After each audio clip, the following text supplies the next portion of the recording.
शिरूर लोकसभेचे नवनिर्वाचित खासदार डॉक्टर अमोल कोल्हे आपल्या समेत आहेत. काय सांगाल सर या विजयाबद्दल?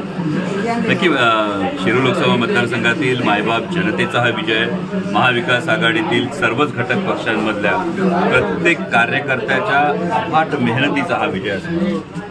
तुमच्यावर जे आरोप झाले निवडणुकीत की तुम्ही 5 वर्ष मतदारसंघात फिरकले ना, त्याबद्दल काय सांगाल आता? याचं तर काही जणांची जी सवय होती खोटं बोल पण रेटून बोल, याला मायबाप जनतेनेच उत्तर दिलेलं आहे. आणि राज्यात महाविकास आघाडीला चांगले यश मिळाले, त्याचं श्रेय तुम्ही कोणाला देता? आदरणीय शरदचंद्रजी पवार साहेब असतील, माननीय उद्धवसाहेब ठाकरे असतील, राहुलजी गांधी असतील, या सगळ्यांनी एक जो झंझावात तयार केला आणि त्यातही आदरणीय उद्धवसाहेब आणि पवारसाहेब या दोघांनी सगळं गमावल्यानंतर काय संघर्ष करता येऊ शकतो याचं मोठं उदाहरण महाराष्ट्रासमोर घालून दिलं आणि महाराष्ट्रातल्या स्वाभिमानी जनतेनं या आव्हानाला साथ दिली.